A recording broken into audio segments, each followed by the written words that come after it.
Hi hello வணக்கம். இது உங்கள் சிவி ஜோன். சில நேரம் எப்படி இருக்கீங்க? இப்போ பார்த்தீங்கன்னா ஒரு சம்பவம் வந்து பயங்கர வைரலாக போயிட்டுருக்கு.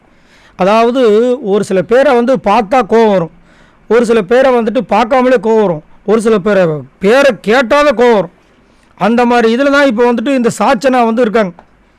இவங்க பண்ணுறது பூரா வந்து பார்த்தீங்கன்னா வன்ம கூட ஒன்று ஒரு டைமில் பார்த்தீங்கன்னா நம்ம அனிதா சம்பத் பண்ணியிருப்பாங்க. எவ்வளோ பெரிய சர்ச்சையாக போச்சு. அந்த மாதிரி அதை விட அனிதா சம்பத்துக்கு நிறைய விஷயம் கற்றுக் கொடுப்பாங்க போடுங்க. அவ்வளோ மோசமாக பண்ணுறாங்க இந்த சாச்சனா. எவ்வளோ வன்மம், முத்துக்குமார் மேலே வன்மம், சௌந்தர்யா மேலே வன்மம், ஜாக்லின் மேலே வன்மம், யார் மேலே தான் உனக்கு வன்மம் இல்லை? விஜய் சேதுபதி ஒரு நாள் வந்து இவர் இந்த அம்மா வச்சு செஞ்சுருப்பாங்க. அப்போ வந்துட்டு அந்த சாருன்னாங்க. போன வாரம் வந்துட்டு அப்பா அப்பா அப்பா அப்பா எனக்கு 5 ஸ்டார் மட்டும் கொடுங்கப்பா. அவர் அங்கேருந்து எதுக்குமா? அப்பா ஈட் 5 ஸ்டார் டூ நத்திங். ஓ, இன்னையா நடக்குது? இதில் பிக் பாஸ் ஷோவா இல்லை வந்து குடும்ப சீரியலா அப்படின்ற மாதிரி இருந்துச்சு. இப்போ என்னென்னா எல்லோரும் உட்காந்து ஜாலியாக பேசிகிட்டு இருக்காங்க. இந்த ஒரு டிவைடர் மாதிரி இருக்கும், பாய்ஸ் டீமுக்கும் கேர்ள்ஸ் டீமுக்கும் அந்த பெட்ரூமுக்கு நடுவில். அங்கே பேசிக்கும்போது ஜாக்லின் ஏதோ ஒரு சம்பவம் விஷயம் சொல்லிகிட்டு இருக்காங்க. பக்கத்தில் ரயன் இருக்காப்புல, ஆப்போசிட்டில் வந்து மஞ்சரி இருக்காங்க, பக்கத்தில் சாச்சனா இருக்காங்க. அப்போ மைக்கை வந்துட்டு ஒழுங்காக ரயன் மாட்டல. பிக் பாஸ் வந்து அங்கே சொல்கிறார், ரயான் உங்கள் மைக்கை மாட்டுங்கன்னு. உடனே அடுத்த நிமிஷம் சாச்சனா ஜாக்லின் ஜாக்லின் ஜாக்லின் ஒரு தேஞ்சி போன ரெக்கார்டு மாதிரி 20 வாட்டி சொல்கிறாங்க. அப்போ எவ்வளவு வன்மம் பாருங்கள். அப்படி குதிக்கிறாங்க, ஆங்காரத்தை குதிக்கிறாங்க, ஜாலியாக வன்மம் எவ்வளோ தூரம் எக்ஸ்போஸ் ஆகுது பாருங்கள். அப்போ அந்த பொண்ணு சொன்னாங்க, ஜாக்லின் ஏன்டி மண்டை ஃபுல்லாக இவ்வளோ வன்மமாக பொறாமையாடி அப்படின்னு கேட்டாங்க. ஏன் இவ்வளவு வன்மம் அப்படின்னா இந்த அம்மாவுக்கு சோத்தில் அவங்க இது ஏதாவது போட்டாங்களா?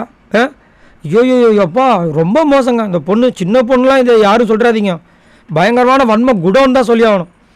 நேற்று அதே மாதிரி தான் வந்துட்டு இந்த ஆடியன்ஸ் போல் அந்த ஓட்டிங் எது வச்சாங்க.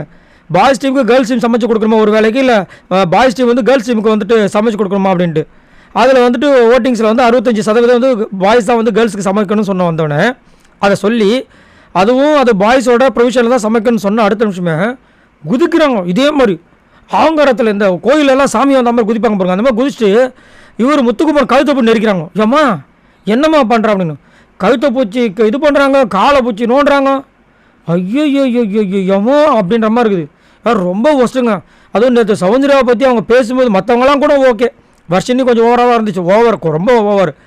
அதை விட ஓவராக வந்துட்டு இவங்க பேசுகிறது வைத்த சொல்கிறாங்க. உனக்கு இன்றைக்கி சனிக்கிழமை இருக்குது, இன்னும் யார் சொல்கிறது சனிக்கிழமை உனக்கு இருக்குன்னு? உனக்கே இருக்குமா, ஆனால் உங்கள் அப்பா இருக்கிறனால தான் எங்களுக்கு வந்து பக்குன்னு இருக்குது, என்ன பண்ண போகிறான்னு தெரியலன்னு. சரி, நீங்கள் உங்களோட கமெண்ட்ஸை சொல்லுங்கள். அது மட்டும் இல்லாமல் இப்போ ஆஸ் பர் ஓட்ஸ் பார்த்தீங்கன்னா இப்போ ஓட்டிங் அனாலிசிஸ் நம்ம கொடுத்துட்ருக்கோம். அதில் பார்த்தீங்கன்னா சாச்சனா தான் லாஸ்ட்டில் இருக்காங்க. ஸோ அதன்படி தயவு செஞ்சு பிக் பாஸ் அவர்களே தாழ்வீடு கேட்டுக்கொள்கிறோம். இந்த சாச்சனா பொண்ணை வன்ம குடோன் பொண்ணை வெளியே அனுப்புமாறு உங்களை வந்து மன்றாடி கேட்டுக்கிறோம் ஐயான்ற மாதிரி நிறைய பேர் வந்து கமெண்ட்ஸ் கொடுக்குறாங்க. ஸோ உங்களோட கமெண்ட்ஸை சொல்லுங்கள். பாய் நண்பர்களே.